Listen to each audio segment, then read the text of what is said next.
नमस्कार, स्वागत है सभी बच्चों का आज की क्लास में। आज की क्लास में जो मेन टॉपिक है पढ़ाने का वो है डिजिटल फाइनेंशियल टूल्स, जिस पे हम चर्चा करेंगे।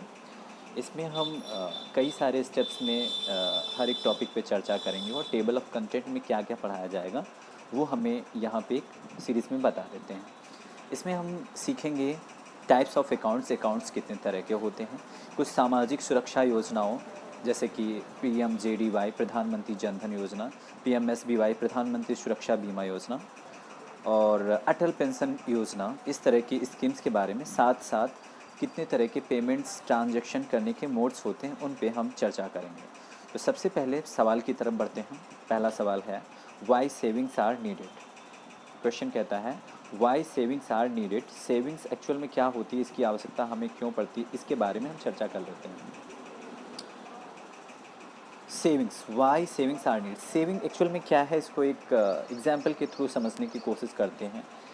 एक्स और वाई नाम के दो एम्प्लॉई हैं जो किसी कंपनी में काम करते हैं। एक्स की सैलरी भी 50,000 रुपये है, वाई की भी सैलरी 50,000 रुपये है। दोनों ही सेम सैलरी पे काम करते हैं। एट लास्ट एक दिन ऐसा होता है कि एक्स बंदा जो है, ठीक है, वो एक्स बंदा जो है वो एक्सीडेंट हो जाता है उसका। वाई वाला बंदा जो है, ठीक है, वो उसका फ्रेंड होता है, लेकिन लास्ट में पता चलता है कि एक्स वाले के पास में एक भी पैसा नहीं बचा है, क्योंकि वो एक भी पैसे की सेविंग नहीं करता था। जितना वो 50,000 रुपये पाता था वो उतना ही ख़त्म कर देता था। तो एक्स वाले के सामने समस्या थी कि एक भी पैसा नहीं हो था उसके पास, तो इस वजह से उसका इलाज नहीं हो पा रहा है सही से। तो उस कंडीशन में क्या होता है कि वो अपने फ्रेंड से, यानी एक्स वाई वाले फ्रेंड से, वो अपनी हेल्प के लिए रिक्वेस्ट करता है।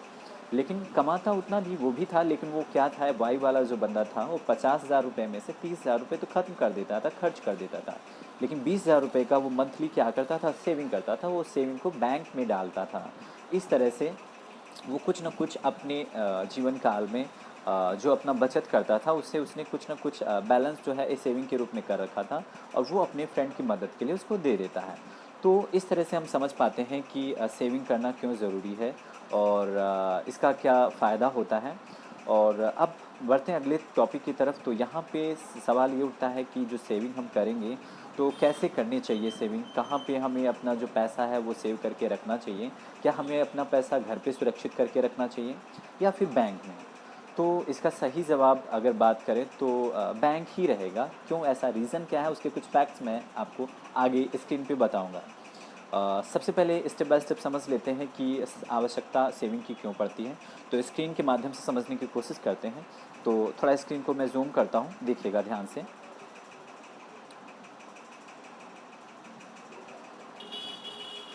तो पहले चरण की बात करते हैं। तो फ्यूचर नीड्स, भविष्य की ज़रूरतों के लिए हमें सेविंग करने की आवश्यकता पड़ती है। विद सेविंग, अगर आपके पास सेविंग है तो फ्यूचर में आपने कोई सपना देखा है कि मैं ये चीज़ खरीदूँगा या मैं इस तरह से अपने जीवन लाइफ स्टाइल को जीऊँगा, तो उसके लिए क्या होता है, सेविंग की हमें आवश्यकता पड़ती है। दूसरी चीज़ है, अगर दूसरी तरफ बात करें तो हमारा होता है emergency.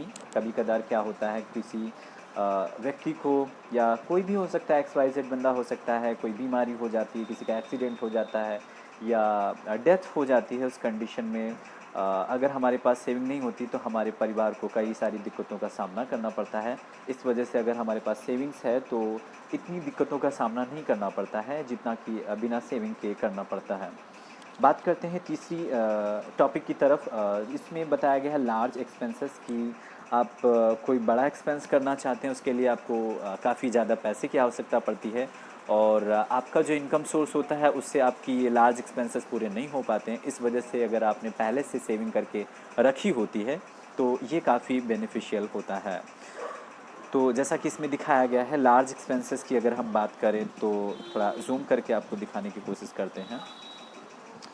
Large expenses, to meet largest expenses like purchasing a house, अगर आपको घर खरीदना है, कोई शादी करनी है, या हायर एजुकेशन के लिए आपको एजुकेशन के लिए पैसे की ज़रूरत है, उस कंडीशन में आपने जो पहले बचत कर रखी है, जो आपने सेविंग कर रखी है, ये काफ़ी आपका हेल्पफुल साबित होता है।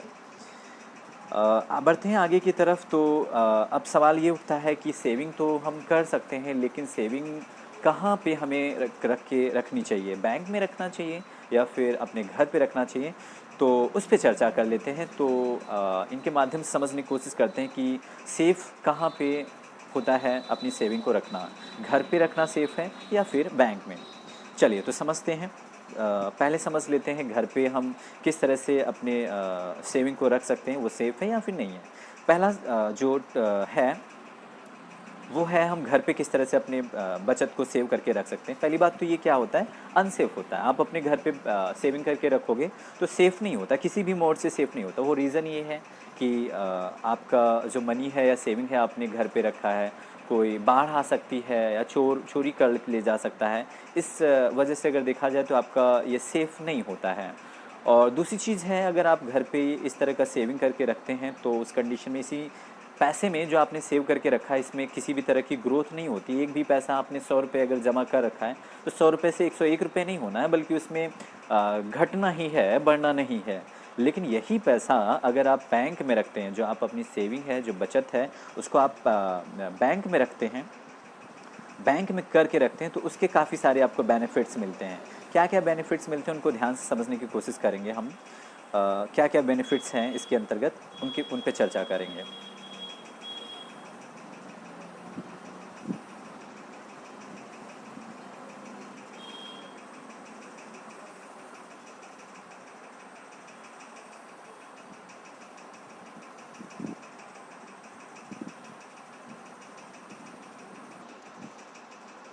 तो अब हम समझेंगे बैंक में पैसा रखना क्यों ज़रूरी है और क्यों बैंक में पैसा रखना चाहिए। पहली कंडीशन तो ये है कि बैंक में अगर हम पैसा रखते हैं तो हमारा मनी जो होता है वो सिक्योर रहता है, किसी भी तरह की प्रॉब्लम नहीं होती है। दूसरी चीज़ है, रिस्क और भी नहीं रहता है, किसी भी चिट फंड कोई भी किसी तरह का अगर दिक्कत होता है तो हमसे कोई मतलब नहीं होता है। जितना हमने बैंक में जमा किया है विद इंटरेस्ट हमें बैंक देती है। अगर हम बैंक में अच्छी तरह से बैंक पैसे जमा कर रहे हैं बराबर, तो हमें बैंक एक फैसिलिटी देता है कि हमारी अगर क्रेडिट हिस्ट्री अच्छी है तो हम अपने बैंक अकाउंट पे बैंक से लोन भी ले सकते हैं। तीसरी चीज़ है, अगर इस तरह से हम बैंक में पैसा रखते हैं तो उसकी हमें एक हैबिट बन जाती है, आदत बन जाती है, जिससे हमें एक अच्छी आदत बन जाती है, जिससे हम समय समय पे बैंक में जमा करते रहते हैं। नेक्स्ट चीज़ है कि यहाँ पे अगर हम पैसा अपना रखते हैं, जो सेविंग रखते हैं, उस पे हमें समय समय पे बैंक के द्वारा रूल्स के मुताबिक हमें उस पैसे पे जो हमने जमा कर रखा है उस पर इंटरेस्ट भी मिलता है, जिसे हम ब्याज के नाम से भी जानते हैं। और अगर हमें चाहिए किसी भी कंडीशन में पैसा अगर चाहिए तो हम उस पैसे को चेक्स के या डिमांड ड्राफ्ट्स के द्वारा निकाल सकते हैं। तो ये सारे कुछ बेनिफिट्स हैं अगर हम अपनी सेविंग्स को बैंक में रखते हैं। और ऑन दी अदर हैंड अगर बात करें, जब हम घर पे रखते हैं तो लॉस ऑफ ग्रोथ अपॉर्चुनिटी, किसी भी तरह का पैसे में किसी तरह का ग्रोथ हमें नहीं दिखाई देता है, और पैसा जितना घर पे रहता है उतना ही सेफ रहता है। इससे अलावा ना ही ग्रोथ होती है, नो क्रेडिट एलिजिबिलिटी, और किसी भी तरह की क्रेडिट एलिजिबिलिटी भी नहीं बनती है। तो चलिए नेक्स्ट स्लाइड पे हम बात करते हैं। नेक्स्ट क्या चीज़ है देखते हैं, समझते हैं कि अगर अकाउंट में हमें अपनी सैलरी या फिर सेविंग्स को रखना है तो किस तरह से हम अपने सेविंग्स को रख सकते हैं, और अकाउंट खुलाने के लिए हमें क्या क्या चीज़ों की आवश्यकता पड़ती है तो जान लेते हैं उसके बारे में। चलिए बात कर लेते हैं अकाउंट्स खोलने के लिए क्या क्या चीज़ों की हमें आवश्यकता पड़ती है। तो यहाँ पे कुछ डॉक्यूमेंट्स दिखाए गए हैं जिनके माध्यम से आप अपना अकाउंट्स खुला सकते हैं, बट ये आपके पास वैलिड डॉक्यूमेंट्स होने चाहिए। अभी कौन कौन सी चीज़ों की आपको आवश्यकता पड़ती है, तो यहाँ पे विद पिक्चर्स के माध्यम से आपको यहाँ भी दिखाने की कोशिश की। पहली चीज़ है पासपोर्ट। अगर आपके पास एक वैलिड आइडेंटिटी सर्टिफिकेट है, पासपोर्ट है, पैन कार्ड है, ड्राइविंग लाइसेंस है, आधार कार्ड है, वोटर आईडी है, फोटोग्राफ है, मनरेगा कार्ड है, तो आप अपना अकाउंट किसी भी बैंक में खुला सकते हैं। लेकिन कभी कदार क्या होता है, अगर किसी भी बंदे के पास अगर इस तरह के कोई भी आईडी कार्ड नहीं है, ना ही पैन कार्ड है, ना ही ड्राइविंग लाइसेंस है, ना ही पासपोर्ट है, ना ही आधार है, ना ही वोटर आईडी है, और ना ही मनरेगा जॉब कार्ड है, उस कंडीशन में क्या बैंक में उसका खाता खोला जा सकता है? हाँ बिल्कुल खोला जा सकता है, लेकिन इस खाते की जो मान्यता रहती है वो सिर्फ 1 साल के लिए रहती है। यानी उस कैंडिडेट के द्वारा सिर्फ 1 साल तक इस तरह के अकाउंट का संचालन किया जा सकता है। 1 साल के अंदर उसको किसी भी हाल में उसको आइडेंटिटी और एक एड्रेस प्रूफ उसको बैंक अधिकारी को देना पड़ता है। लेकिन इस तरह के खाते को जो बिना आईडी के खोला जाता है उसे हम किस नाम से जानते हैं, ये समझना थोड़ा ज़रूरी है। तो चलिए समझने की कोशिश करते हैं किस नाम से इसे हम जानते हैं। तो इस तरह का जो अकाउंट होता है, जो एक आईडी ना होते हुए भी खाता खोला जाता है, उसे हम स्मॉल अकाउंट्स के नाम से जानते हैं। किस नाम से जानते हैं? स्मॉल अकाउंट्स के नाम।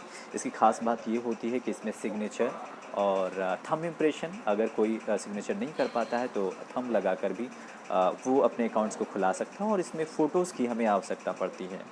और तीसरी कंडीशन की अगर बात करें तो इस तरह के खातों में आप मैक्सिमम और 50,000 रुपीज़ का ही लेन देन कर सकते हैं। इससे ज़्यादा आप अपने खाते में जमा नहीं कर सकते हैं, ये इसका लिमिटेशन होता है। तो चलिए, आपने इन अकाउंट्स के बारे में समझ लिया, आगे बढ़ते हैं।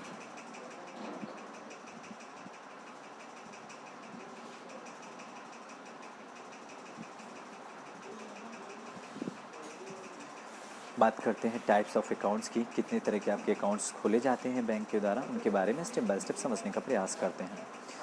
तो बैंक के द्वारा कई तरह के अकाउंट्स खोले जाते हैं, लेकिन हम उनमें से मेजर अकाउंट्स की बात करेंगे, जिससे किस तरह का अकाउंट्स की हमें ज़रूरत पड़ती है, उनमें किस तरह का इंटरेस्ट दिया जाता है, और कितने दिन तक उनका संचालन किया जा सकता है। तो चलिए स्टार्ट करते हैं। तो यहाँ पे कुछ आपको अकाउंट्स दिखाए गए हैं। जैसे पहला अगर बात करें तो यहाँ जो पहला अकाउंट आपको दिखाया गया है वो दिखाया गया है रिकरिंग डिपॉजिट्स, इसको हम आरडी के नाम से भी जानते हैं। दूसरा अकाउंट आपको दिखाया गया सेविंग अकाउंट, ये हमारा बचत खाता होता है। और आपको तीसरा जो अकाउंट दिखाया गया है वो है फिक्स डिपॉजिट, जिसे हम एफडी के नाम से जानते हैं।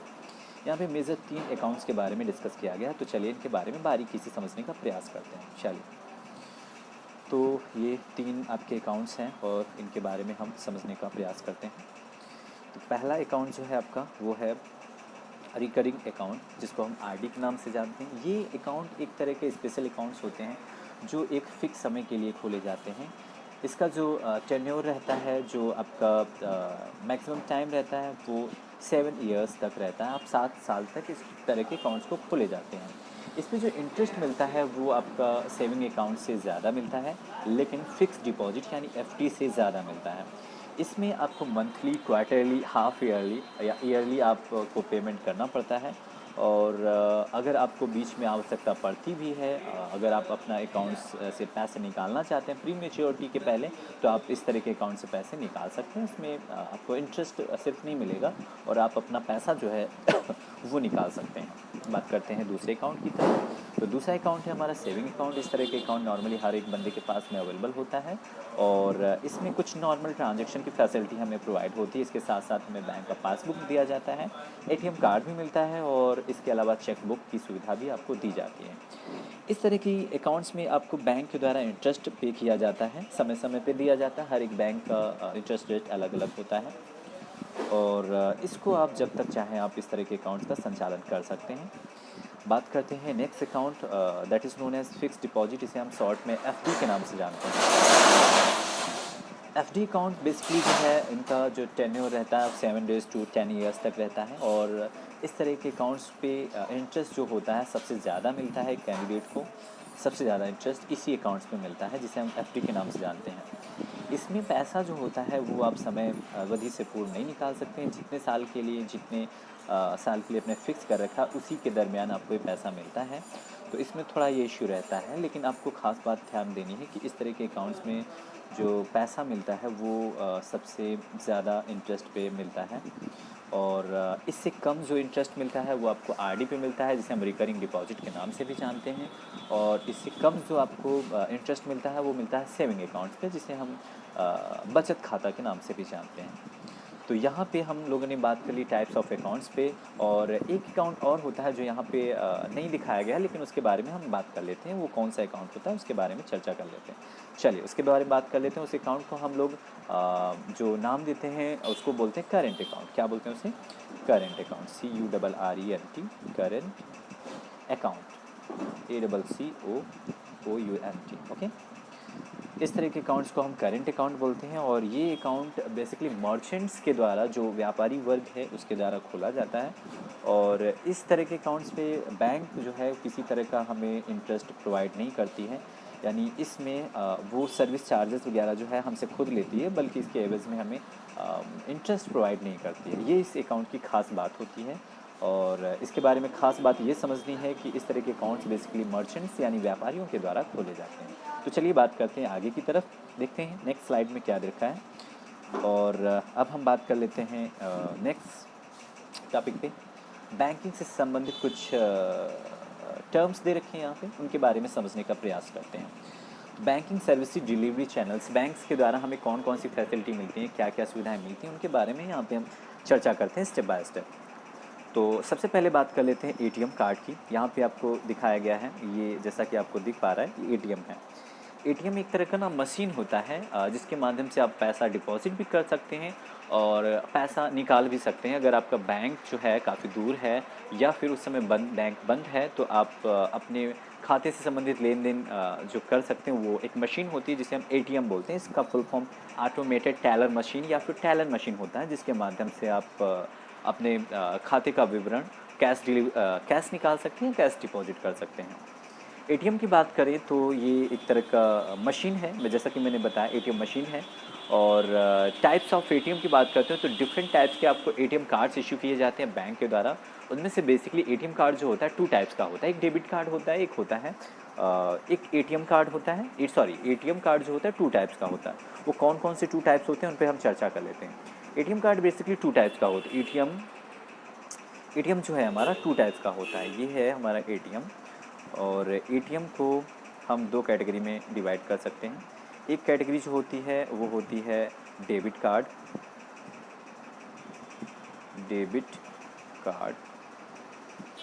और दूसरा जो होता है वो होता है credit card, CREDIT, credit card, CARD। Okay, तो एटीएम कार्ड आपको समझ में आ गया होगा कि 2 तरह के होते हैं, एक होता है डेबिट कार्ड और एक होता है क्रेडिट कार्ड। डेबिट कार्ड की अगर बात करें हम, तो डेबिट कार्ड वो इस तरह का कार्ड होता है, एटीएम कार्ड होता है, जिसमें आपने जितना बैंक में पैसा जमा हुआ है उतना ही आप खाते से अपने या फिर एटीएम से निकासी कर सकते हैं। ऑन दी अदर हैंड दूसरी तरफ अगर बात करें तो क्रेडिट कार्ड इस तरह की फैसिलिटी देते हैं कि आपके खाते में पैसा हो या ना हो, लेकिन आपकी क्रेडिट हिस्ट्री को देख करके आप अपनी ज़रूरतों को पूरा करने के लिए आप उससे अकाउंट से या फिर एटीएम से पैसे निकाल सकते हैं, चाहे आपके अकाउंट में उस समय पैसा हो या फिर ना हो। वो डिपेंड करता है आपकी बैंक क्रेडिट हिस्ट्री पे, किस तरह का आपका क्रेडिट हिस्ट्री है, उस तरह से आपको क्रेडिट कार्ड इशू किए जाते हैं और आप अपनी ज़रूरत के हिसाब से उसमें पैसा उससे निकाल सकते हैं। तो चलिए, ये भी आपको समझ में आ गया होगा कि क्या है क्या नहीं है, एटीएम कार्ड्स के टाइप्स क्या होते हैं क्या नहीं होते हैं। तो चलिए बात आगे कर लेते हैं इसके बारे में। तो मैं बात कर रहा था एटीएम से बैंकिंग सर्विस डिलीवरी चैनल्स के बारे में। आपको पैसा जमा या निकासी करने के लिए कई सारे टूल्स अवेलेबल होते हैं। एक तो ब्रांच में जाके आप किसी भी बैंकिंग जहाँ पे आपका अकाउंट्स खुला हुआ है वहाँ पे जाकर आप बैंकिंग सुविधाओं का ले सकते हैं। दूसरा, अगर आपके पास अगर आपका दूर है तो आप एटीएम से वो सेवाएं यूज़ कर सकते हैं। तीसरा, आजकल एक टर्म चला है बैंक मित्र। आप आजकल छोटे मिनी बैंक्स के रूप में काम करते हैं। आप कहीं भी आप छोटे अकाउंट्स जो होते हैं उनसे आप ट्रांजैक्शन कर सकते हैं, आप पैसे जमा कर सकते हैं, अकाउंट ओपन करा सकते हैं, कैश विड्रॉल कर सकते हैं, कैश डिपॉजिट कर सकते हैं, आपको फ़ंड ट्रांसफ़र करना है, ये सारी सुविधाएं आपको बैंक मित्र के द्वारा मिल जाती हैं। ये आमतौर पर अब हर जगह अवेलेबल होते हैं। नेक्स्ट आगे बात करते हैं तो यहाँ पे एक आपको डिवाइस दिख रहा है जिसे हम पॉइंट ऑफ सेल बोलते हैं। ये परचेज़ करते वक्त आप कोई चीज़ मॉल में अगर जाते हैं या फिर आजकल बड़े बड़े दुकानदारों या छोटे दुकानदारों के पास इस तरह का डिवाइस आपको देखने के लिए मिल जाता है। अगर आप कोई पेमेंट कैश में नहीं करना चाहते, उस कंडीशन में आप अपने डेबिट कार्ड या क्रेडिट कार्ड के माध्यम से अपने ट्रांजेक्शन कर सकते हैं, आप पैसे का लेन देन कर सकते हैं। तो ये सुविधा आपको बैंक के द्वारा मिलती है। ये पॉइंट ऑफ सेल इसे बोलते हैं। ये मशीन आपसे कैश नहीं है तो आप एटीएम या डेबिट कार्ड के थ्रू आप अपना पेमेंट कर सकते हैं। बात करते हैं आगे की तरफ। नेक्स्ट टॉपिक पे देख लेते हैं क्या चीज़ है। यहाँ पे एक फैसिलिटी दे रखी गई है बैंक के द्वारा आपको इंटरनेट बैंकिंग में आपको यूज़र नेम और पासवर्ड प्रोवाइड किया जाता है। आप फंड ट्रांसफ़र कर सकते हैं इंटरनेट बैंकिंग के माध्यम से, बिल पेमेंट कर सकते हैं, ऑनलाइन शॉपिंग भी कर सकते हैं, यहाँ तक कि आप टिकट वगैरह अपने ख़रीद सकते हैं घर पे बैठे बैठे। बट इसके लिए आपके पास इस सेवा के लिए आपके पास यूज़र नेम और पासवर्ड होना चाहिए, जो बैंक से आपको लेना पड़ता है। और इसके अलावा खाते में आपके प्रॉपर बैलेंस मेंटेनेंस होना चाहिए, तभी आप इन सेवाओं का लाभ उठा सकते हैं। चलिए आगे देखते हैं क्या है। तो नेक्स्ट बात करते हैं। यहाँ पे आपको एक दिख रहा है मोबाइल बैंकिंग। ये भी एक नई सुविधा है। अगर आपके पास में कंप्यूटर नहीं है, सिस्टम नहीं है, उस कंडीशन में अगर आप स्मार्टफोन यूज़ करते हैं तो आप स्मार्टफ़ोन का यूज़ करते हुए वो सेवाएँ जितनी भी आपको इंटरनेट बैंकिंग के माध्यम से मिलती हैं, वो सारी सुविधाएँ आपको मोबाइल बैंकिंग एप्लीकेशन से मिल जाती हैं। इस तरह की सुविधा को मोबाइल बैंकिंग कहते हैं, क्योंकि ये मोबाइल फ़ोन पे अवेलेबल होने वाली आपको सर्विसेज होती हैं। इस वजह से इन्हें मोबाइल बैंकिंग के नाम से जाना जाता है। यहाँ पे वो सारी सुविधाएँ आप यूज़ कर सकते हैं, फ़ंड ट्रांसफ़र कर सकते हैं, आप बिल पेमेंट कर सकते हैं, आप किसी भी बंदे को मनी ट्रांसफ़र कर सकते हैं या रिक्वेस्ट कर सकते हैं। ये सारी सुविधाएँ आपको यहाँ पे मिल जाती हैं। तो ये भी सारी चीज़ें मैंने आपको समझाने का प्रयास किया है। तो चलिए आगे बात कर लेते हैं, नेक्स्ट स्लाइड देखते हैं क्या है उसमें। चलिए तो बात कर लेते हैं नेक्स्ट क्वेश्चन की तरफ। हाँ, यहाँ पे जैसा कि मैंने बताया था क्लास स्टार्ट होने से पहले कि हम इस टॉपिक में कवर करेंगे कुछ सोशल स्कीम्स के बारे में जो गवर्नमेंट ऑफ इंडिया के द्वारा लॉन्च की गई हैं। और इसमें जैसा कि आपको पहले दिखाई दे रहा है, यहाँ पे जो पहली स्कीम के बारे में बताया जा रहा है, ये प्रधानमंत्री जन धन योजना के बारे में बताया गया है। ये योजना जो है दुनिया की सबसे बड़ी फाइनेंशियल स्कीम्स में काउंट की जाती है। और इसका शुभारंभ हमारे प्रधानमंत्री नरेंद्र मोदी के द्वारा सन 2014 में किया गया था। और इसके बारे में हर एक चीज़ के बारे में स्टेप बाय स्टेप समझने का प्रयास करते हैं। तो सबसे पहले ये है क्या स्कीम, ये एक तरह की दुनिया की सबसे बड़ी बैंक अकाउंट ओपन करने की स्कीम है, जिसे हम PMJDY के नाम से भी जानते हैं। और इस स्कीम को हमारे ऑनरेबल प्राइम मिनिस्टर PM के द्वारा 28 अगस्त 2014 को लॉन्च किया गया था। और इसमें जो इस स्कीम के द्वारा जो पैसा नहीं बल्कि अकाउंट जो खोला जाता है वो ज़ीरो बैलेंस पे खोला जाता है। इसके लिए कुछ एलिजिबिलिटी क्राइटेरिया रखा गया है कि हर एक बंदा जिसका उम्र 10 साल से ऊपर है वो इस तरह के अकाउंट्स खोल सकता है। और ज़ीरो बैलेंस पे इस तरह के अकाउंट्स खोले जाते हैं। साथ साथ इसमें आपका एक फ्री में ATM कार्ड इशू किया जाता है। और अगर आप सफलतापूर्वक खाते का संचालन आप 6 महीने कर पाते हैं तो आपको बैंक के द्वारा 5,000 रुपये की ओवरड्राफ्ट सुविधा मिल जाती है। अब ये ओवरड्राफ्ट क्या है, इसके बारे में समझते हैं। ओवरड्राफ्ट इस तरह की फैसिलिटी है जैसे आप किसी केस से अगर कुछ ज़रूरत होने पर साहूकार से लोन वगैरह लेते हैं या बैंक से लोन लेते हैं तो उस पर आपको कुछ ना कुछ इंटरेस्ट देना पड़ता है। लेकिन इस योजना के अंतर्गत आपको 5,000 रुपये का लोन दिया जाता है, इस तरह से आपको समझना है।